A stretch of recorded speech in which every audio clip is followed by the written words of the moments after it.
तुम क्या हाल है? मैं ठीक ईद ठाक। के दिन जा रहे हैं और साथ बेटी भी बैठी हुई है माशाल्लाह। वो अब देख ले, उसने तैयारी अपनी की हुई है, बैंड लगाया हुआ है, ईद की तैयारियां। लेकिन चूंकि मैं ड्यूटी पर हूँ तो फिर ये भी ड्यूटी पर है। तो ये भी ड्यूटी पे होना लाजिम है इसका? ये बिल्कुल ड्यूटी पर है। बिल्कुल ठीक है। और मेरी सैलरी का हाफ ये लेती है, फिर इस वजह से हाफ ये ले रही है क्योंकि मेरे साथ ड्यूटी कर रही होती है। तो कोई नहीं, इसका मतलब है ये भी आपके जैसा ही काम कर रही है। बिल्कुल, पूरे महकमे को आप चला रही हैं और ये आपको हरकत में लाए रखा ये मुझे मोटिवेट किया रहती है कि काम करना है। तो ईद के दिन जा रहे हैं तो बेटी आपके साथ माशाल्लाह सीट पे बैठी हुई है, तो कैसा लगता है ईद के दिन में भी आप ड्यूटी के फ्राई सर अंजाम दे रही हैं और बेटी की जो खिदमत है, जिम्मेदारी है, उसको भी संभालना है, किस तरह मैनेज कर रही है? जब बेटी साथ होती है तो फिर मुझे इतना फील नहीं होता कि मैं घर से दूर हूँ, क्योंकि घर का एक सबसे अहम हिस्सा ये मेरी बेटी है, फैमिली का हिस्सा वो मेरे साथ होती है, तो वो फैमिली से ज़रा फील नहीं होता। और जब ड्यूटी कर रही होती है फिर ये भी होता है कि बेटी भी साथ है, चले वो भी ड्यूटी भी करती है, ये दोनों मेरे फ़राइज़ में शामिल है। तो फिर दोनों को बहुत हौसला, अंदाज से आप कर रही हैं, क्योंकि ये जब साथ होती है ना, मुझे टेंशन नहीं होती कि घर पर होगी, अकेली है, किसके पास है, क्या कर रही है। ये मेरे साथ होती है, मुझे पता होता है कि काम कर। इसके बाबा वो अपनी ड्यूटी पर है, वो भी पुलिस में ही है। वो भी पुलिस में है, इस्लामाबाद में उनकी पोस्टिंग है, वो वहाँ पर है।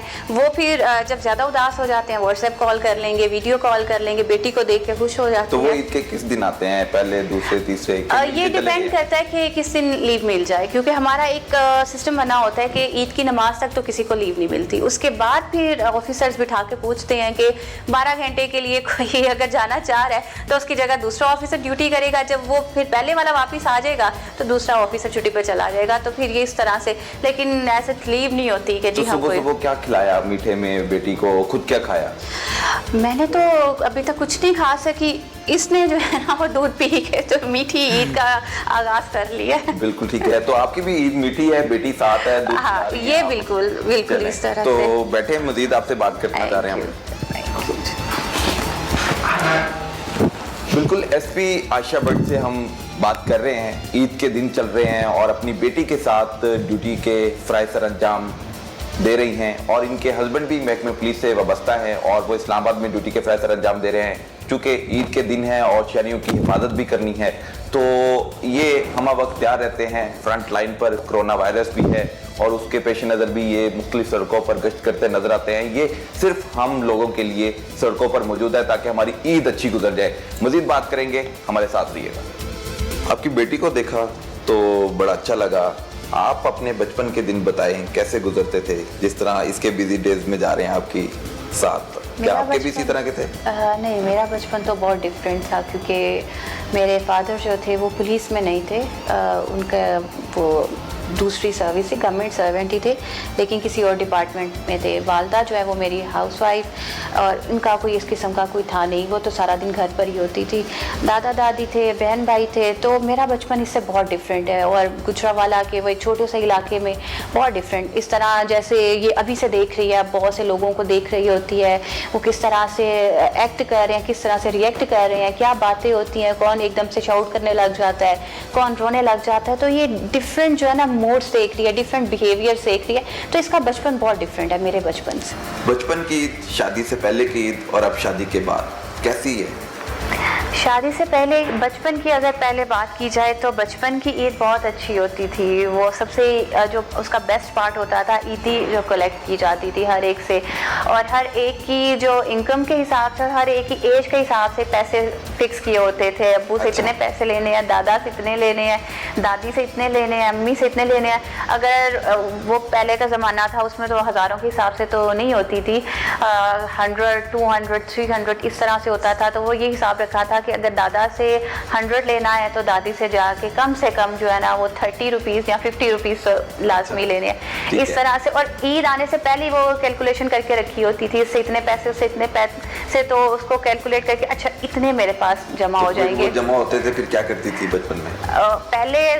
पहले दिन कोशिश ये होती थी कि ईदी अलग से लें और वो जो खाने वाली चीज़ें हैं ना वो हमें ये अलग लेके दे। अच्छा। फिर जब दूसरा तीसरा दिन होता था फिर कहते थे नहीं अब तो पैसे लगाने पड़ेंगे, और वो फिर जो है ना ऐसा करके उसको पैसे लगाते तो फिर जैसे जैसे बड़े होते गए तो वो एक ऐसे लगा जैसे ख्वाब से हकीकत की तरफ आते गए हैं। अच्छा। वो चीज़ें, बहुत सी ऐसी चीज़ें जो कि बचपन में तो कभी सोच भी नहीं होती थी कि हमारे पेरेंट्स, हमारे बड़े जो हैं वो क्या क्या चीज़ों को फेस कर रहे हैं। जब वो खुद उससे फेस करनी स्टार्ट की तो वो अब समझ आ रही है कि हमारे बड़ों के क्या हालात होते थे। अब शादी से पहले जो ईद थी वो भी ऐसे होती थी कि बस ड्यूटी की और आके तो सो गई, इससे ज़्यादा और कोई नहीं होता था काम। और अब शादी के बाद ये होती है कि जी एक तो बेटी भी है और ईद की ड्यूटी भी करनी है, फिर आके बेटी को भी देखना है, बेटी को नए कपड़े भी पहनाने हैं। बैंगल्स नहीं पहनती लेकिन बेटी के लिए तो लाजमी है, उसको तो हर चीज़, उसको मेहंदी भी लगानी है, उसको सारा कुछ करना है। फिर घर जो है वो अगर वहाँ आपको छुट्टी मिल जाए या मुझे छुट्टी मिल जाए, किसी एक ने, या मैंने उधर जाना है इस्लामाबाद या वहाँ आपने यहाँ पर आना है, तो वो फिर जिम्मेदारियाँ बहुत बढ़ गई हैं, बहुत ज़्यादा जिम्मेदारियाँ बढ़ गई हुई हैं। और पहले वो जो ईद की मैं पैसों की कैलकुलेशन करके रखती थी, इतने इतने पैसे मिलेंगे, अब वो मैं कामों का जो है एक्टिविटीज़ को, जो जिम्मेदारी हैं उनको मैं टाइम सेट करके रखती हूँ कि इस टाइम पे ये काम कर लूँगी, इस टाइम पे ये काम कर लूँगी। ये फ़र्क आया। आपकी मज़े की ईद थी और शादी के बाद भी मज़े की ईद है, मगर जिम्मेदारियाँ सबसे बुरा ये हुआ कि अब वो ईदी मिलना बंद हो गई है। ईदी मिलना बंद होगी, अब ईदी देती हैं आप? अब ईदी बड़े बुरे हाल से देनी पड़ती है। 30 रुपए 100 रुपए देते हैं कि ज्यादा बढ़ा दी आपने ईदी? मैं, मेरे जो भाई के बच्चे हैं उनको मैं स्टार्ट जो है ना वो 100 से ही करती हूँ कि किसी एक पे भी वो बार्गेनिंग होती है कि किस पे जो है ना डील फिक्स हो जाए। तो बेटी को कितनी ईदी दी आपने? बेटी चूंकि अभी छोटी है, उसको पैसों की इतनी पहचान नहीं है, तो वो मैं इसकी दिखा जाती हूँ वगैरह कोई ऐसा, वो इसकी फिर फुट जो है ना खा जाती है। तो आपके हस्बैंड ने आपको कितनी ईदी दी? हस्बैंड जो है वो उनसे ईदी मांगे तो वो बातों में इतना उलझा देते हैं। अच्छा। मेरे होते वो ईदी की क्या जरूरत है, मैं हूँ ना, तो मैं हूँ तो सारा कुछ है। और वो इन बातों में आके तो फिर मैं भी कहती हूँ बात तो सही है, जब वो कहते हैं अच्छा मैं ज्यादा अजीज हूँ जिंदगी में कि पैसे, इस पे आके फिर मैं खामोश हो जाती हूँ, क्योंकि बातें ही वो फिर ऐसे ही करनी शुरू कर देते हैं, तो फिर वो ईदी तो साइड में रह जाती है। आपने खुद ईदी दे दी होगी, उन्होंने तो नहीं दी, आपने दी होगी ईदी? कभी कभी गुस्से में आके कहते हैं मैं ईदी दे, तो वो कहते हैं हाँ ठीक है, ये तो तुम्हारा प्यार है ना, तो मुझे ईदी दे रही हूँ। चलते होंगे। हाँ, वो ना भी दे तो जबरदस्ती ले लेते हैं, जबरदस्ती ले लेते हैं। जबरदस्ती। मेरे ख्याल से फोन आ रहे हैं आपको ईद के हवाले से। बिल्कुल, मैं जरा जो है ना, हमारा सबसे बड़ा मसला ये होता है, मैं इस पे आपको एक इंटरेस्टिंग वाकया भी सुनाऊंगी कि पहले मैं इसको साइलेंट पे कर लूँ, नहीं तो मुझे भी ईद मुबारक के फोन आने शुरू हो गए हैं। आपको ईद मुबारक आते हैं, हमें ईद मुबारक के नहीं आ रहे होते। अच्छा, आपको किस तरह से आ रहे होते हैं कि आपकी ड्यूटी में एक्सटेंड कर दी गई है, आपकी ड्यूटी अब घर नहीं जा सकती? वो बस क्या बताएं, अब आप कंप्लेंट्स के भी आ रहे होंगे। फिर ड्यूटी असल में ज़्यादातर सीनियर्स का ये होता है कि ड्यूटी की जाए, पूछ रहे होते हैं कोई मसला तो नहीं हो गया, फलाने पॉइंट पर एक एक पॉइंट। हमारे सीनियर्स की जो भी हमारी कमांड है उनकी बड़ी अच्छी आदत ये है कि वो हमसे एक एक मिनट की रिपोर्ट ले रहे होते हैं, और इस माइंड के साथ नहीं कि हमें क्रिटिसाइज़ करना है, इस सोच के साथ कि यहाँ मेरे हमारे जूनियर ऑफिसर हैं, अगर इनको किसी चीज़ की समझ नहीं आ रही। एक बहुत बड़ा इवेंट होता है ईद का, जिसमें मसाजिद में नमाज भी पढ़ी जा रही है, बड़ी तादाद में लोग निकल रहे होते हैं, पार्क्स में जा रहे होते हैं बच्चे। फिर अभी स्पेशली कोरोना के हवाले से जो सिचुएशन बनी हुई है, तो फिर सीनियर्स हमारे साथ 24 आवर्स कॉन्टैक्ट में रहते हैं, ताकि अगर हम अपने जूनियर्स को इतना कॉन्फिडेंस दें कि वो हमसे बात कर सकें कि सर ये मसला हो गया या ये इशू हो गया, तो फिर हमारी ये एक बड़ा अच्छा हमारा टीम वर्क चलता है। ईद के दिन जा रहे हैं तो आपने कोई ईद वाला सूट नहीं पहना हुआ, मिस तो करती होंगी अब पुलिस में आने के बाद, क्योंकि आपने यूनिफॉर्म पहनना भी लाजिम है, ड्यूटी भी करनी है, तो ईद का सूट उसकी भी बचत हो गई, ईद भी नहीं मिलती, तो फायदे तो आपके हस्बैंड को ही हैं। बिल्कुल, ये फ़ायदे उनको है कि ईद के हवाले, ईदी के हवाले से भी और कपड़ों के हवाले से भी काफ़ी उनको फ़ायदा होता है, लेकिन मैं वो कहीं ना कहीं से पूरा कर लेती हूँ, अपने पैसे जो है ना वो कर लेती हूँ उसको पूरा। तो किसी रिलेटिव की तरफ जाना है, अम्मी अब्बा के घर जाना है, तो फिर सूट तो कौन सा पहनती है? अगर मैं आपको बड़ा सच बताऊं तो वो ऐसे होता है कि सुनने के लिए आए हूं, आपने बताना है, सब सुन रहे हैं। सच इस तरह से होता है कि जब सुबह फिर एक तो मैं आपको पहले बता दूं कि जब हमारी ये ईद आती है ना, स्पेशली जो छोटी ईद होती है, इसकी चांद रात का एक बहुत आपको पता है कि लोग कितना बाहर निकलते हैं, तो चांद रात की ड्यूटीज होती हैं, तो फिर हम चांद रात पे 4-5 बजे से पहले घर नहीं जा सकते, हम लोग रोड पर ही होते हैं, ड्यूटी कर रहे होते हैं। और फिर वो जो मसाजिद की ड्यूटी हमारी शुरू हो जाती है, वो हमने 6 बजे मसाजिद के बाहर, क्योंकि बहुत सी मसाजिद में स्टार्ट हो जाते हैं, तो फिर मैं क्या करती हूँ, एक दिन पहले से ना कोई कपड़े अपने तैयार करके, बैग तैयार करके रखती हूँ, और गाड़ी में रखवा लिया, गाड़ी घर से निकले ड्यूटी की, और फिर अगर सीनियर्स का मूड अच्छा है या किसी और कोई जिम्मेदारी ले ले कि अच्छा जी 12 घंटे के लिए 10 घंटे के लिए मैं ड्यूटी कर लेता हूँ, तो वो सर से पूछ लिया कि सर मैं फैमिली से जाके मिला हूँ, वालदा से मिला हूँ, वो इजाज़त मिल जाती है। फिर उसी तरह से यूनिफॉर्म में बैग ऑलरेडी कपड़ों का पड़ा होता है, उसी यूनिफॉर्म में फटाफट घर जाते हैं, वहाँ पर जाके चेंज करते हैं, मुंह हाथ धोया तो फिर थोड़ा सा फील होना स्टार्ट हो जाता है। तो खवातीन बड़ा एंजॉय करती हैं, हाथों में मेहंदी, चूड़ियाँ, मगर आपके हाथों में पिस्टल होता है और यूनिफॉर्म होता है। मेहंदी और ये जो चूड़ियाँ, ये वाला मजाक जो है ना, ये हम अफोर्ड नहीं कर सकते। ये हमारे लिए एक बहुत बड़ा मजाक होता है, तो इसको अफोर्ड नहीं कर सकते। आपने पीछे कर दिया है सिर्फ आवाम के लिए। बिल्कुल, ये वो चीज़ें ऐसी हैं कि जिस पे मैं सोचती भी नहीं हूँ, बिल्कुल नहीं सोचती कि अच्छा ये ईद का है, ईद तो बगैर बैंगल्स के, बगैर ज्वेलरी के, बगैर मेहंदी के तो ईद होती नहीं है, नए कपड़ों के बगैर तो ईद होती नहीं है। मेरा ये होता है कि बस 2-4 रोज़ पहले अपना यूनिफॉर्म धुलवा के अच्छे से प्रेस करवा के रख ले, क्योंकि ये ईद का यूनिफॉर्म है, ये ईद पे पहनना है, बस ये तैयारी होती है। शूज अच्छे से पॉलिश करवा लिए और उसको प्रेस कर दिया, हाँ, कि ये वाला ईद का यूनिफॉर्म है। बिल्कुल, वो खुद को फील हो रहा होता है कि आज फ्रेश फिर रहे हैं हम। तो ना फिर आप चांद रात को बाजार गई होंगी, ना चूड़ियां लेने गई होंगी। वो लोगों को देख के एंजॉय कर रहे होते हैं, सब बैठे होते हैं। 1-2 बार मेरी लिबर्टी में ड्यूटी लगी हुई है, तो वहाँ पर बैठ जाते हैं, देख रहे होते हैं, बच्चे आ रहे होते हैं, कोई हमसे भी आके मिल लेता है, कोई ईद मुबारक कह लेता है, कोई हालचाल पूछ लेता है, अच्छा लग रहा होता है। बस बच्चों को देख के, दूसरी फैमिलीज को देख के तो बस खुश हो जाते हैं। यही हमारे ईद के डेज में डॉल्फिन की पेट्रोलिंग के हवाले से टाइमिंग क्या है, शहरियों को तहफ़्फ़ुज़ किस तरह दिया जा रहा है? जैसे रूटीन ईद के हवाले से कोई खास प्लान नहीं होता? मतलब कि ड्यूटी जो है वो कोई ऐसा नहीं होता कि हम कोई ऑफ करते हैं, हमारी वही 24 आवर्स में हमारी 3 शिफ्ट चल रही होती हैं, वो वही होता है। उसमें ड्यूटी प्लान के इस तरह से होता है कि अभी जैसे हमने 1 हफ्ता पहले डिविजनल एसपीज के साथ मीटिंग की, हमने उससे पहले एसएचओस के साथ मीटिंग की, उसमें हम अपने पॉइंट्स जो है ना वो निकाल लेते हैं कि ये अहम पॉइंट्स होंगे, यहाँ पर हमारी एक्स्ट्रा ड्यूटी होगी या हम बीट्स चलाएंगे, एक्स्ट्रा बीट्स चलाएंगे। तो वो फिर हमें जैसे जैसे उनकी तरफ से रिकमेंडेशन आ जाती है, हम एक्स्ट्रा ड्यूटी ईद के हवाले से लगा देते हैं। तो ये हमारी स्पेशल जो प्रिपरेशन होती है। बाकी जो होती है वो हमारी ड्यूटी रूटीन की भी चलती है, और ईद के दिनों में हमारी स्पेशल ड्यूटी आउट होती है कि जो उन इलाकों को कवर कर रही होती है कि जिसको पॉइंट आउट किया जाता है। तो ईद के जैसे ही दिन गुजरेंगे तो कोई छुट्टियां मिलेंगी आपको? ये मजाक भी नहीं होता, ये भी मजाक नहीं है। ये भी हम मजाक में नहीं पढ़ते कि छुट्टियां जो होती हैं, एक तो हमारी जब ज़रूरत होती है वो तो उसी वक्त मिल जाती है, ऐसा नहीं होता। मुझे क्या, किसी को भी ज़रूरत हो, किसी हमारे जवान को, किसी भी एएससी को, किसी को भी ज़रूरत है, एक तो वैसे ही वीकली रेस्ट होती है 4, तो इनको रेस्ट मिल जाती है। इनके अलावा भी हमारे सीनियर्स ने रखा हुआ है, किसी को कोई एमरजेंसी है, किसी के घर में कोई इशू हो गया हुआ है, तो वो उसी वक्त लीव मिल जाती है। ऐसा इसमें ईद के दिन हो या लॉ एंड ऑर्डर की ड्यूटीज हो, इन्हें हमेशा ड्यूटी पर ही रहना होता है, और ये अपनी बेटी के साथ ईद का दिन अपने दफ्तर में सेलिब्रेट कर रही हैं। मजीद एसपी आयशा भट्ट से बात करेंगे, हमारे साथ रहिएगा।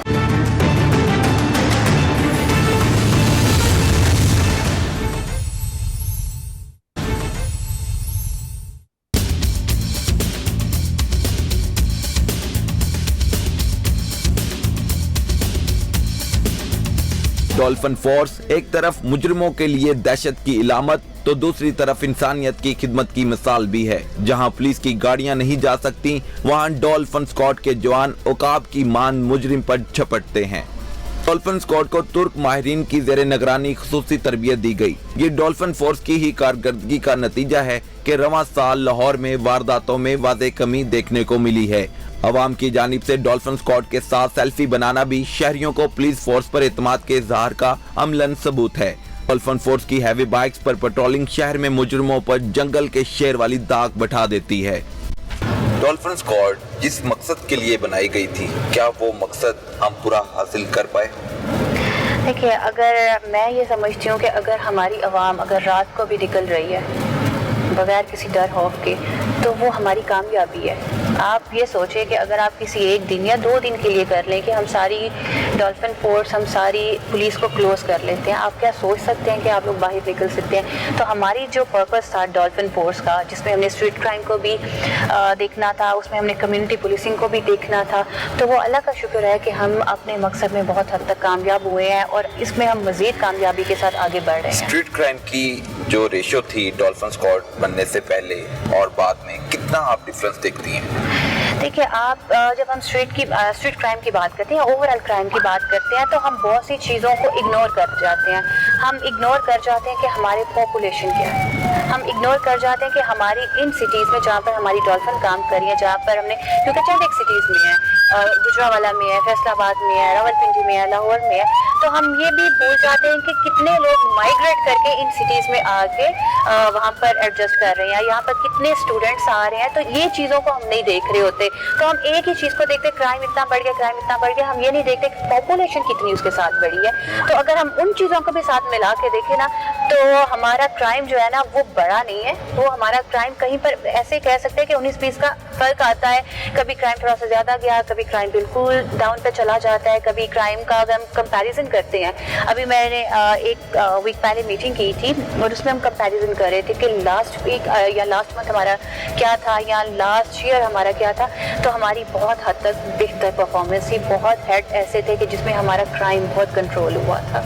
एसएसपी फैसल शहजाद भी चूंकि आप एसएसपी ऑपरेशन लाहौर की ड्यूटी का फैसला अंजाम दे रहे हैं, तो देखा जाए तो वो मेरे ख्याल से करार साहब के बाद वो बदले थे, बिल्कुल ऐसे तो वो उन्होंने डॉल्फिन को बहुत अच्छे अंदाज से आगे लेके चले हैं। उसके बाद भी फिर चेंजेस होती गई। हम देखते हैं कि जो तुर्की से ट्रेनिंग लेकर आए थे, पॉइनियर टीम थे, चाहे वो ऑफिसर है, चाहे वो एक कांस्टेबल है, चाहे वो इंस्पेक्टर है, सब इंस्पेक्टर है, ऐसा ही वो हम देखते हैं कि गायब होते जा रहे हैं, अब नए बंदे आ रहे हैं। तो आप क्या समझती हैं कि अगर वही बंदे अगर इसको लेके चलते तो अच्छी तरह से आगे हम डॉल्फिन स्क्वाड का म्यार मेंटेन नहीं रख पाते? अच्छा, इसमें एक पॉलिसी आ जाती है ट्रांसफर पोस्टिंग वाली। डॉल्फिन फोर्स पुलिस का ही हिस्सा है, लाहौर पुलिस का ही हिस्सा है और लाहौर पुलिस ने ही इसको चलाना है। कोई एक बंदा 1 साल यहाँ पर काम करके वो इन्वेस्टिगेशन विंग में चला जाता है, वो ऑपरेशन में चला जाता है, वो मुजाहिद स्क्वाड में चला जाता रहता है, तो पुलिस का ही हिस्सा है। मैं अब जैसे सर फैसल है, सर फैसल ने डॉल्फिन को कमांड भी किया, फिर सर फैसल उसके बाद चले गए डिवीजन में भी चले गए, सर फैसल ने फिर डीपीओशिप भी की, जिले भी कमांड किए, वो वापस यहाँ पर आए एसएसपी ऑपरेशन। इसी तरह से हमारे बहुत से मास्टर ट्रेनर्स भी हैं जो इन्होंने इस फोर्स को बनाया। उसके बाद आगे से टीओटीज बने, जैसे हमारे जो फर्दर ट्रेनिंग दी गई वो लोग भी हमारे पास आए, हमारी ट्रेनिंग ब्रांच अलग से है। तो ये हम नहीं कह सकते कि जी जिन लोगों ने बनाया सिर्फ उन लोगों की मौजूदगी से ही ये फोर्स बनी रहेगी। लोग काम करते हैं, इनकी बुनियादें बनाते हैं, उसके बाद फिर नए लोग आते हैं जो उसको आगे लेके चलते हैं। जो फ्रेश ब्लड होता है, जो यंग ब्लड होता है, वो नए आइडियाज़ के साथ आता है और नए लोगों को भी मौका देना चाहिए। अब अगर मेरे पास नए जवान भी आ रहे हैं जो कि बहुत एक्टिव हैं, जो बहुत अच्छा काम कर रहे हैं, तो अब इस बात की वजह से तो उनको पीछे नहीं किया जा सकता क्योंकि ये जी तुर्की से ट्रेनिंग लेकर नहीं आए। इनको ट्रेनिंग किसने दी? जो तुर्की से ट्रेनिंग लेकर आए थे, यानी कि इनको भी वही ट्रेनिंग दी गई। ये भी सामने आई थी ना प्रॉब्लम के वो लाहौर पुलिस की भर्ती थी, उनको फिर भेजना पड़ा। ये इनिशियल था जब ये स्टैब्लिश हुई थी, तो लाहौर से बंदे लिए गए। उसके बाद वो 2 साल के बाद 3 साल के बाद उनकी ट्रांसफर कर दिया गया। उसके बाद इनकी रिक्रूटमेंट स्टार्ट होगी। अब जैसे हमारी एंटी राइट है, उसकी भी अब हम इस तरफ जा रहे हैं कि उसकी भी अब रिक्रूटमेंट करें। अब डॉल्फिन की पीआर जो कि हमारी रिक्रूटमेंट हो रही है, तो फिर नए लोग आ रहे हैं, उनको ट्रेनिंग दी जा रही है। तो ये यंग ब्लड है, ये इंशाल्लाह ये बहुत अच्छे से काम करें। डॉल्फिन स्क्वाड में ऐसे भी जवान हैं जो पंजाब पुलिस की रविश पर चल निकले हैं, वो भी रिश्वत का मुतालबा करते हैं, जो कि ये प्रैक्टिस डॉल्फिन स्क्वाड में मैं इससे पहले नहीं देखता था, मगर बहुत सी ऐसी शिकायत आप तक भी पहुंची होंगी, हम भी चला चुके हैं ये खबरें। अब पतंगबाजी हो, डबल सवारी हो या दफा 140 की खिलाफवर्जी चूँकि पंजाब हुकूमत ने अब लगाई हुई है, तो उस पर भी अमल दरामद करवाने में अगर थोड़ी सी हम देखते हैं ना खामी है, तो वो डॉल्फिन स्क्वाड उसमें अब नज़र आ रही है कि पैसे लेकर उनको काम जारी रखने की इजाज़त देती है। तो आप क्या समझती हैं कि इस तरह की प्रैक्टिस को ख़त्म करना ज़रूरी नहीं है? देखिए, जहाँ पर 1000 लोग काम कर रहे होंगे उसमें 1-2 लोग प्रॉब्लम भी करते हैं। किसी भी सोसाइटी का आप किसी भी जगह के किसी डिपार्टमेंट की किसी सोसाइटी की बात कर लें, क्रिमिनल्स कहाँ से आते हैं? सोसाइटी में से ही लोग होते हैं ना, चंदे गंदे लोग आ जाते हैं। फिर पुलिस कहाँ से आती है? इसी सोसाइटी में से आती है। तो हम आवाम से क्या कहते हैं कि हम जो पुलिस और डॉल्फिन हो, हम लोग आप में से हैं, आपके लिए ही हैं। अगर अच्छा काम करें तो अप्रिशिएट करें, अगर कहीं पर ये जो शिकायत आती हैं तो ये रिपोर्ट करें। हमारे पास जैसे ये मामला रिपोर्ट होते हैं, ये सबसे जो फास्ट अकाउंटेबिलिटी का सिस्टम है ना, वो हमारे डिपार्टमेंट के अंदर है। फौरी तौर पर बंदा सस्पेंड होता है, शो कॉज होता है, पनिशमेंट मिलती है। अगर वो साबित हो गया हुआ है, एफआईआर तो अलग होती है, वो जो डिपार्टमेंटल एक्शन होता है वो अलग चल रहा होता है कि हम लोग जो है ना उसी वक्त उसको सस्पेंड किया जाता है। जी प्रूव हो गया ये बंदा इस एक्टिविटी में इन्वॉल्व था, ये ब्लैक शिप है, इसने हमारे अगर 1000 में से 2 लोग निकल आए हैं, तो जो बाकी हमारे इतनी बड़ी तादाद के लोगों को गंदा कर रहे हैं, तो उनको बाकायदा पनिशमेंट दी जाती है। और हमारे बहुत से लोग अब तक नौकरी से इस वजह से जा चुके हैं, डिसमिस हो चुके हैं कि वो किसी ऐसी एक्टिविटी में पाए गए हैं। लेकिन ये इलीगल बहुत एक्टिविटीज में पाए गए हैं, जो इस तरह की कानूनी हरकत में मुलविस पाए गए, तो उनको डिसमिस कर दिया गया, वो दोबारा महकमे का हिस्सा नहीं बन सके अभी तक। उसमें से मेजोरिटी बाकी उनके केसेस जो है वो कोर्ट में चलते हैं, फिर ये इसके पास जाहिर सी बात है अपील का इनके पास हक होता है, फिर वो कोर्ट के पास चला जाता है मैटर, वो फिर कोर्ट जाने और ये लोग जाने। हमारे महकमे से इनका भी कोई ताल्लुक नहीं रहता, क्योंकि जीरो टॉलरेंस होती है। कभी इस चीज़ को कभी कोई सीनियर अप्रिशिएट नहीं करता, कभी कोई सीनियर इनकरेज नहीं करता। हमेशा से ये बात होती है कि अपनी भी इज्जत का ख्याल कीजिए, महकमे की इज्जत का भी ख्याल कीजिए। जब हम वर्दी पहन कर सड़क पर निकलते हैं ना, तो मैं अगर हूँ ना, तो मैं आयशा सिर्फ नहीं हूँ, मैं पुलिस को रिप्रेजेंट कर रही हूँ, मैं अपने खानदान को रिप्रेजेंट कर रही हूँ। तो मेरा ये एक्शन ऐसा होना चाहिए कि जिससे मेरी इज्जत में भी इजाफा हो, तो मेरे डिपार्टमेंट की इज्जत में भी इजाफा हो। और जो बंदा हमारे डिपार्टमेंट की इज्जत को रिस्क पे ले जाता है या इसके लिए बदनामी का बाइस बनता है, उसके लिए महकमे में जगह नहीं होती।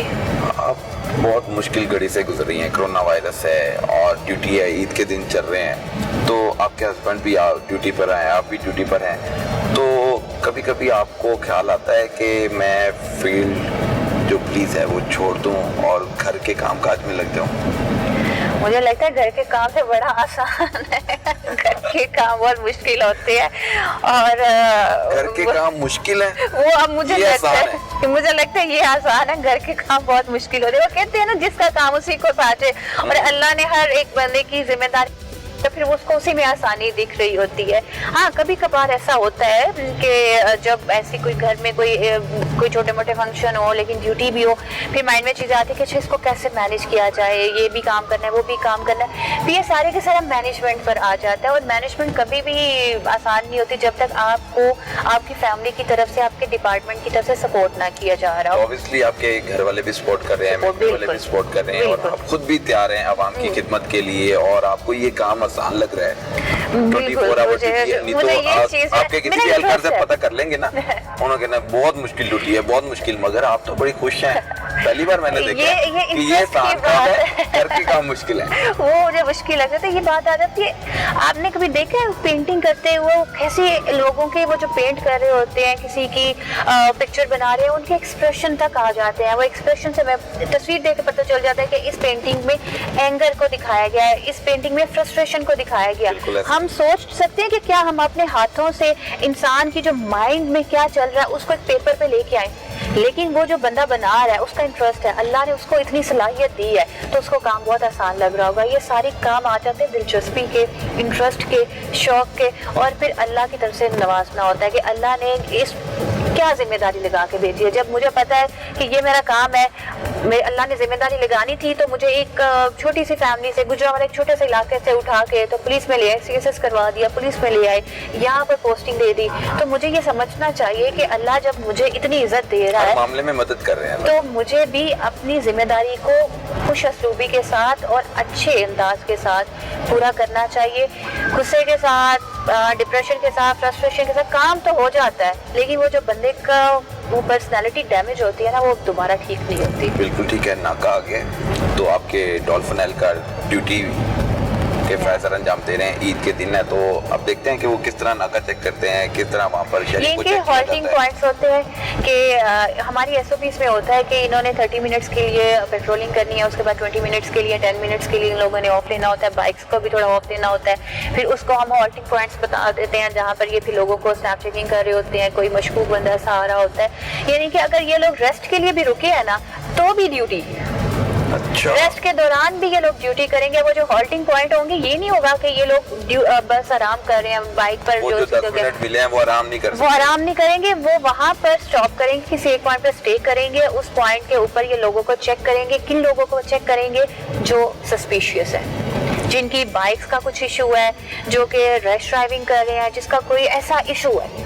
क्योंकि हमारा मकसद यहाँ पर लोगों को तंग करना नहीं होता, हमारा मकसद होता है लोगों को सिक्योर करना, उनको ऐसा माहौल प्रोवाइड करना कि जिसमें वो वो कहते हैं ना एक सुकून के साथ, एक ज़हनी सुकून के साथ जा सकें कि जी ये रोड सिक्योर है, क्योंकि यहाँ पर अभी तो डॉल्फिन चक्कर लगा रही है, यहाँ पर डॉल्फिन ने नाका भी लगाया हुआ है, डॉल्फिन के पॉइंट्स हैं ये, तो लोगों को एक अच्छी जो है ना वो हम माहौल प्रोवाइड कर सकें। डकैती चोरी के साथ साथ फायरिंग के वाक़यात में भी इजाफा हो रहा है, आतंकवादी के वाक़यात भी बढ़ते चले जा रहे हैं और डॉल्फिन स्क्वाड हम सड़कों पर देखते हैं। तो आप समझते हैं कि थानों की जो पुलिस है वो भी वर्किंग बेहतर करे ताकि डॉल्फिन स्क्वाड सिक्योर कर सके आवाम को फील्ड में गश्त करते हुए?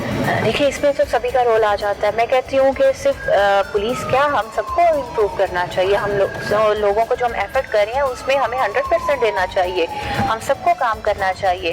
हम लोग एक दूसरे के साथ मिल के काम करें तो ज़्यादा बेहतर होता है। इस हवाले से CCPO साहब ने हमें कुछ दिन पहले मीटिंग हुई, उसमें डायरेक्शन दी, DIG ऑपरेशन हमें डायरेक्शन यही दी थी कि आप लोगों ने मिल के काम करना है। अब क्या हम लोगों ने कैसे मिल के काम करना स्टार्ट किया? अब SHO हमारे पास मीटिंग करने के लिए भी आ रहे थे। क्राइम मीटिंग में हम लोगों ने SHOs के साथ मीटिंग की, हमने डिविजनल SPs के साथ मीटिंग की है, जिसमें हम मिल बैठे थे कि जी कहाँ पर प्रॉब्लम आ रहा है, हमने कहाँ पर अपनी पेट्रोलिंग कैसे करनी है, कहाँ पर हमने चेकिंग कैसे करनी है, वो एक मैकेनिज्म जो बनाया कि अब हमने मिल के काम स्टार्ट बिल्कुल ठीक है। नाका आ गया, चलें अब चेकिंग करते हैं, जायजा लेते हैं। SP आयशा भट्ट, यहाँ पर जो नाका लगाया गया है ईद के हवाले से, डॉल्फिन स्क्वाड और PRU के हम यहाँ पर जवान देखते हैं कि वो शहरियों में एहसास तहफ़्फ़ुज़ पैदा करने के लिए सड़कों पर पेट्रोलिंग कर रहे हैं और साथ साथ शहरियों को महफूज बनाने के लिए, उनकी जानो माल को तहफ़्फ़ुज़ देने के लिए क्रिमिनल्स पर भी नज़र रखे हुए हैं। देखते हैं किस तरह ड्यूटी के फ़राइज़ अंजाम दे रहे हैं। हमारे साथ रहिए।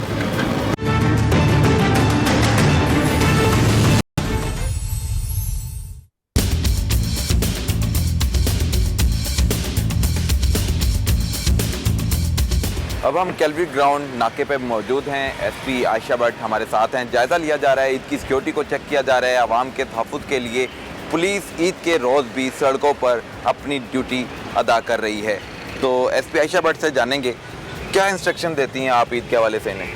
एक तो इनको सबसे पहले इंस्ट्रक्शंस देते हैं कि सबसे पहले तो अपनी SOP पे ध्यान दें, क्योंकि हम लोग कोशिश ये करते हैं कि SOP के अगेंस्ट ये ना जाएं, क्योंकि जब भी ये SOP के अगेंस्ट आते हैं तो कोई ना कोई प्रॉब्लम होती है। तो जब तक SOP के मुताबिक काम चलता रहता है ये ठीक चलता रहता है। फिर इनको ये भी हम डायरेक्शन देते हैं कि हमारा मकसद लोगों को तंग करना नहीं है, लोगों को फैसिलिटेट करना है।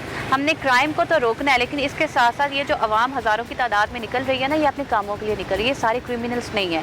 तो अगर हमने चेक भी करना है तो नहायत अच्छे तरीके से उनको रोका जाए, उनसे बात की जाए। अगर कोई क्वेश्चन करता है जी मुझे क्यों रोका गया है, तो उसको अच्छे से जवाब दिया जाए, बताया जाए कि जी ये मसला है या इस तरह से हम ये चेकिंग कर रहे हैं। तो हम इनको ये भी डायरेक्शन देते हैं। आवाम को शिकायत होती है ना कि पुलिस के रवैयों में बड़ी सख्ती है, तल्ख रवैया अपनाया जाता है और फिर वो आवाम में एक इमेज डेवलप हो जाता है पुलिस के हवाले से कि पुलिस बस हमारे लिए नहीं बनी, ये अपने प्रोटोकॉल के लिए बनी है, हमारे साथ तो अच्छे अंदाज से बात भी नहीं करते। क्या डॉल्फिन फोर्स ये जो पर्सपेक्टिव था कि हमने रवैये चेंज करने हैं वो चेंज हो गए? जो रवैयों का चेंज कर रहे हैं ना, इसमें हम लोग एफर्ट कर रहे हैं। ये रवैये तब तक चेंज नहीं हो सकते जब तक हमारी आवाम जो है वो इस चीज़ को नहीं समझेगी कि जब हम सिटीज़नशिप की बात करते हैं ना, तो राइट्स के साथ साथ रिस्पॉन्सिबिलिटीज़ भी आती हैं। ये हमारा राइट है कि अगर कोई हमें रोक रहा है तो हम उससे पूछें कि जी मुझे क्यों आपने रोका है, या कौन सी अथॉरिटी के तहत रोका है, या ऐसा मैंने क्या किया है, ये उसका राइट है। लेकिन उसकी रिस्पॉन्सिबिलिटी ये है कि अगर कोई यूनिफॉर्म पहने किसी बंदे ने उसको इशारा किया, उसको कहा है कि आप अपनी गाड़ी के कागज़ चेक करवाएं, या आप हमें बताएं कि आप कहाँ से आ रहे हैं, कहाँ पर जा रहे हैं, या ये कोई गाड़ी की चेक करने की बात की जाए, तो वो उसकी जिम्मेदारी बनती है कि वो पुलिस के साथ कोऑपरेट करे, क्योंकि ये बहुत ज़रूरी होता है। पुलिस जवानों के साथ ज़रूर आएगी। भाई आगे आइएगा ज़रा। आप ईद के दिन जा रहे हैं, ईद की सिक्योरिटी आप कर रहे हैं, तो कितने घंटे की ड्यूटी आपकी होती है? ये टोटल हमारी 8 घंटे की ड्यूटी होती है। सुबह 8 से लेकर 4 बजे तक हमारी ड्यूटी होती है। तो शिफ्ट चेंज होती जाती जी, ये शिफ्टें चेंज होती रहती हैं। तो अब यहाँ पर आप 3 शिफ्टें टोटल चलती हैं। इंस्ट्रक्शन क्या है, SOPs क्या है? हमारी SOP में ये है कि हम जो ना अपनी SOP के मुताबिक जो शहरी कोई मशकूक अफराद हैं उन्हें रोकते हैं। मशकूक अफराद को उनको रोक के उनको चेक करते हैं, तलाशी वगैरह लेते हैं और उसी के मुताबिक जो ना वो ठीक हो तो उसे जाने देते हैं। तो आप शदीद गर्मी में ये असला थामे आवाम के तहफ़्फ़ुज़ के लिए यहाँ पर बस ये हमारी ड्यूटी है। ये हमारी ड्यूटी घर वालों के साथ नहीं मना रहे आप, तो आपको गम नहीं होता कभी कभी कि पुलिस में आने के बाद मैं घर वालों के साथ ईद नहीं मना सका? बस ये आवाम की खिदमत करना ये भी हमारा फ़र्ज़ है। और ये फ़र्ज़ के लिए हम जो हमने ये ज्वाइन की थी और इंशाल्लाह ये हम जब तक हमारी ज़िंदगी ये करते रहेंगे। बिल्कुल ठीक है, इनका जो जोश व जज्बा है वो काबिल दीद है। वो ईद के रोज़ भी ड्यूटी के फ़राइज़ सर अंजाम दे रहे हैं और उनका कहना है कि हम ईद चाहे घर वालों के साथ नहीं मना रहे, लेकिन आवाम के साथ तहफ़्फ़ुज़ करते हुए, हम उनकी खिदमत करते हुए सड़कों पर ईद मना रहे हैं और ये भी उनके लिए बहुत अच्छा है। तो यहाँ पर डॉल्फिन स्क्वाड के जवान मौजूद हैं। अरुण साहब, आप बताएं कि ईद का रोज़ है, सड़कों पर मैं देख रहा हूँ डॉल्फिन स्क्वाड ड्यूटी के फ़राइज़ सर अंजाम दे रही है। सब ईद में मज़े कर रहे हैं, नए कपड़े पहने हुए हैं और रातों में ख़वातीन ने मेहंदी लगाई हुई है। जो मर्द हज़रात हैं उन्होंने अच्छे सूट शलवार कमीज पहनी हुई है, आपने यूनिफॉर्म पहना हुआ है। हाँ सर, सबसे पहले तो आप सबको मेरी तरफ से ईद मुबारक। और मैं ये चाहता हूँ कि मुझे बड़ी खुशी हुई है इस चीज़ की कि आप लोग हमारे साथ, आप लोग भी रोड्स पे हैं, लोगों की माल जान की हिफाजत में हम लोग लगे हुए हैं। आप लोग भी हमारे साथ ये शेयर कर रहे हैं, लोगों तक ये पहुँचा रहे हैं कि हम उनके लिए रोड्स पे हैं। कुछ लोग ऐसा समझते हैं कि पुलिस सिर्फ नहीं हम लोगों को डिस्टर्ब करती है, जैसे हम यहाँ पे स्नैप चेकिंग कर लें, तो उसके अलावा भी, लेकिन हम उनकी माल जान की और इज्जत की हिफाजत के लिए यहाँ पे खड़े हैं। उनको भी चाहिए हमारे साथ कोऑपरेट करें। और रही बात ईद के सूट की, तो हमारे लिए हमारी वर्दी से बेहतर और सबसे बेहतरीन चीज़ और कोई नहीं हो सकती। हमारी वर्दी हमारा एक शान है और हम अपनी वर्दी को पहन के बहुत फख्र महसूस करते हैं और अपने ये लोगों की माल जान हिफाजत की जो कसम खाई हुई है वो हम इंशाल्लाह ज़रूर पूरी करेंगे। आपके ऑफिसर ने आपको कितनी ईदी दी है? देखिए जी, हमारी सबसे बड़ी ईदी ये होती है कि हमारे अफसर जो है वो हमें अप्रिशिएट करें, हमारे गुड वर्क को देखते हुए हमें अप्रिशिएट करें। हमारी अप्रिसिएशन ही हमारी ईदी है। जब हमारे अफसर हमारे गुड वर्क को देख के हमें कहते हैं, अप्रिशिएट करते हैं, तो हमें इसी चीज़ की हमारी ईदी होती है और हम इसी चीज़ में खुश होते हैं। मैं मैडम से एक शिकायत भी की है डॉल्फिन स्क्वाड के जवानों के हवाले से कि वो भी पंजाब पुलिस की रविश पर निकल पड़े हैं, वो भी पैसों का मुतालबा करना शुरू कर दिया है। तो इस तरह के केसेस भी सामने आ रहे हैं। तो वो कौन से ऐसे लोग हैं जिनको समझ नहीं आ रही? सर, सबसे पहली बात यह है कि हमें ना गवर्नमेंट बहुत अच्छी सैलरी देती है और अल्हम्दुलिल्लाह हम अपनी सैलरी में बहुत खुश हैं और हम अपनी इस ड्यूटी को ना अपना एक अज़म समझते हैं, एक ईमानदारी से हम अपनी ड्यूटी करते हैं। हाँ, ये लोगों की रविश होगी, लोगों का माइंड होगा कि ऐसा होता है, लेकिन ऐसा बिल्कुल नहीं है। डॉल्फिन स्क्वाड एक फ्रेंडली स्क्वाड है और जो लोगों की माल जान की हिफाजत करता है, लोगों की, यहाँ तक कि हमने रोड्स के ऊपर लोगों को इस तरह से कोऑपरेट किया कि अगर किसी का फ्यूल खत्म हो गया, हमने उसको अपनी पॉकेट से भी पैसे दिए। अगर किसी की बाइक पंचर हो गई है, अक्सर मॉर्निंग में ऐसे होता है लोग वॉलेट पास नहीं रखते, तो लोगों की हमने हेल्प की है। और ये हम दिखाने के लिए हेल्प नहीं करते, सिर्फ इसलिए करते हैं कि हमने अपनी अल्लाह की रज़ा के लिए अपनी मेहनत करनी है, अपनी ड्यूटी करनी है और हम इसको फख्र महसूस करते हैं ऐसा करते हुए। और ये आपकी जो बात है कि पंजाब पुलिस की तरह डॉल्फिन स्क्वाड भी ऐसे करी, तो ये बिल्कुल गलत है, ऐसा कुछ नहीं है। तो जो तब्दीली हम देख रहे हैं पंजाब पुलिस में, जो आवाम में भी अब तासुर अच्छा जा रहा है, मुस्बत जा रहा है कि पुलिस ही हमारे लिए सड़कों पर है, पुलिस ही हर मुश्किल वक्त में हमारे साथ खड़ी होती है, तो उसमें डॉल्फिन का किरदार किस हद तक आप समझते हैं? सर, डॉल्फिन बिल्कुल फ्रंट लाइन पे इस टाइम मौजूद है। डॉल्फिन हर जगह पे, आपको लाहौर के बहुत से ऐसे रोड्स हैं जिसके ऊपर अभी भी, जैसे आप देख रहे होंगे, तभी भी जैसे इन्होंने यहाँ पे अपना काम कर रहे हैं। डॉल्फिन स्क्वाड पूरे लाहौर के अंदर ऑलमोस्ट 400 के करीब डॉल्फिन टीम्स हैं जो अपना काम कर रही हैं और ये 24/7 काम कर रही है। डॉल्फिन फ्रंट लाइन पे मौजूद है और आवाम की माल जान हिफाजत के लिए हम लोग हर टाइम सड़कों पर मौजूद हैं। बिल्कुल ठीक है। एसपी साहब से आगे बढ़ते हैं, दोबारा बात करते हैं। एसपी साहब, आप समझती हैं कि जो अब बाइक्स हैं वो असली हालत में हैं, वो अब चल सकती हैं या खराब हैं, उनकी मेंटेनेंस को किस तरह देखना है? इतना फंड आपके पास होता है? तो काफ़ी हद तक मुझे इन चीज़ों में पता चल गया कि हमारे पास फंड आते हैं, उसमें हमें पास जितना फंड आता है, हमें ज़रूरत तो ज़्यादा की होती है। अगर हमें उतना फंड आ जाए तो हमारी एक भी बाइक ऑफ रोड नहीं होगी। कुछ बाइक्स ऑफ रोड होती हैं, फिर उसको हम रिपेयर करवाते हैं, तो वो हमारी अल्लाह का शुक्र है कि चीज़ें मैनेज होती हैं। कि कुछ ऑफ रोड है तो फिर काम होता है, 2-4 रोज तक वो ऑन रोड हो जाती हैं। लेकिन अभी हमारी ज़्यादा बाइक्स जो है ना वो ऑन रोड ही हैं। 2-4 बाइक्स का होता है, जब इतनी बड़ी फ्लीट हो तो उसमें फिर 2-4 बाइक्स का बाइक की तादाद में इजाफा नहीं देख रही आप आइंदा चंद रोज?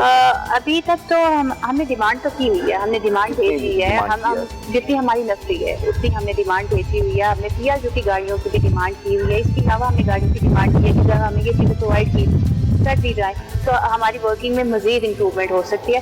तो होपफुली की चीज़ें आ जाएंगी, लेकिन अभी जो हमारे पास सामान है उसको भी बहुत केयरफुली हम यूज़ कर रहे हैं। पुलिस एक पैशन है, लाइफस्टाइल है। बंदा वर्किंग करते हुए खुद को, जब आवाम को तोहफ़ा देता है ना, खुद को बंदा महसूस करता है कि यार आज मैंने कोई अच्छा काम किया है। तो इस ईद के रोज़ पे मैं देख रहा हूँ कि सारे जवान अलर्ट हैं और एक्टिव हैं, घर वालों को छोड़कर सड़कों पर नज़र आ रहे हैं। तो आप इनको ईद तकसीम करेंगे? ईद इनको मैं पहले भी जैसे बात करी थी कि इनको हम ईद तकसीम करते हैं, हम देखते हैं ये एक बहुत बड़ा मजाक है जो कि अक्सर हमारे साथ हमारे सहाफी भाई करते हैं कि जी कितनी ईदी दी जाएगी, फिर हम भी मजाक में ये कहते हैं कि भाई आप भी तो इस कौम के शहरी है ना, आप दे दें ईदी, क्या हम आपके लिए काम नहीं करते? आप भी दे दे। तो वो जो आपकी ईदी होती है ना, वो जो दुआओं की सूरत में, मुस्कुराहट की सूरत में, ये हम बेतहाशा देते हैं अपने जवानों को। इसके अलावा जो हमारी टीम रमजान में बहुत अच्छा काम करती है, फिर हम उनको भी इंक्लूड करते हैं, उसमें से इनके सेक्टर इंचार्जेस की तरफ से रिकमेंडेशन बनती है, इनके डीएसपी फॉरवर्ड करते हैं, फिर उन बेसिस पे हम इनको ईदी और रिवॉर्ड की सूरत में हम इनको देते हैं। कोई आप खाने का इंतजाम करती हैं ईद के दिनों में, ताकि आपके जो सफा है, आपकी जो मादर अमला है, उनको हम खाने पे एक टेबल पे बिठा के उनसे बात कर सकें, ईद पर बात करें, उनकी मुश्किलात को समझा जाए, आप उनकी मुश्किलात को हल करने के हवाले से कुछ बात करें और साथ खाना हो, उसका भी एहतमाम किया जाता है? बिल्कुल, ये हमारे पुलिस की ट्रेडिशन पाई जाती है जिसको बड़ा खाना बोला जाता है, जो कि हमारे CCPO साहब की जानिब से अरेंज किया जाता है, पुलिस लाइंस में होता है, जिसमें तमाम जो हमारे विंग्स होते हैं उनको बुलवाया जाता है, वहाँ पर इकट्ठे बैठे जाते हैं और उसमें बाकायदा ड्यूटी लगाई जाती है कि ऐसे नहीं करना कि तमाम सीनियर्स एक ही टेबल पे बैठे, उनको ये इंस्ट्रक्शंस होती हैं कि आपने जवानों में जाके बैठना है, आज ईद का मौका है, ये हम लोग अपनी फैमिली से दूर हैं, वो फैमिली जो कि बाय ब्लड हमारी है, लेकिन ये जो हमारी अपनी फैमिली है ना, कि जो कि हम इस प्रोफेशन से एक दूसरे से जुड़े हुए हैं, और ये हम अपनी जो माँ बाप से ज्यादा क्लोज हम लोग होते हैं ना, उनके साथ 2-4 घंटे गुजारते हैं, हम यहाँ पर तो ज्यादा टाइम गुजारे होते हैं, तो ये हमारा बड़ा स्ट्रॉन्ग जो है ना वो बॉन्ड बन गया होता है, तो उस पर हम ज्यादा फोकस करते हैं, तो फिर हम लोग आपस में बैठते हैं, खाना खाते हैं, बातचीत होती है, प्रॉब्लम्स पे बात होती है, गपशप लगती है, तो ये हमारी पुलिस की ट्रेडिशन है जो कि CCPO साहब, CCPO Lahore, DIG operations, SSP operations, उन्होंने आपको ईदी दी? ईदी जो है वो ये हमारा, वो मैंने पहले कहा ना, कुछ चीजें हमारी बड़ी कॉन्फिडेंशियल होती है। नहीं, बिल्कुल ईदी मिली है, बिल्कुल ईदी मिली है। मैंने वही बताया ना कि हमारे वो देखा जाता है किससे बहुत अच्छा काम किया, कर देना, ये भी ईदी में आ जाता है। कर देना वो भी हमारे लिए ईदी होती है, हमें ये कह देना कि बहुत अच्छा काम है, सीनियर के मुंह से ये बात भी निकल आए कि ये बहुत अच्छा काम है, तो इट मीन्स कि हमने कोई काम किया है, क्योंकि छोटी मोटी चीजों पर जो है ना वो सीनियर सर हिला देंगे, ठीक है, लेकिन जब वो कहने पे मजबूर हो जाए ना कि काम अच्छा किया है, और अब अक्सर मुझे कॉल्स आती हैं अपने सीनियर्स की जानिब से कि जी ये काम बहुत अच्छा हुआ है, ये काम बहुत अच्छा हुआ है, तो हम फिर समझ जाते हैं कि अगर सीनियर कॉल करके मैसेज करके कह रहा है नहीं काम बहुत अच्छा हुआ है, तो वाकई में हमने अपनी पुलिस के लिए काम किया, हमने आवाम के लिए काम किया। बिल्कुल, पुलिस के लिए काम किया, बल्कि आवाम के लिए काम किया, उसके मुतरादिफ समझा जाता है, और CCPO Lahore, DIG operation, SSP operation और दीगर अफसरान, SSP के अलावा ASP, SP सब अपने अपने तौर पर ड्यूटी के ऐसे अंदाज से फ्राई सर अंजाम दे रहे हैं, और ईद को भरपूर अंदाज से मनाया जा रहा है आवाम की खिदमत करके। ये स्पेशल ट्रांसमिशन थी ईद के हवाले से, और अगले हफ्ते फिर मुलाकात होगी, तब तक के लिए इजाजत दीजिए, अल्लाह हाफिज।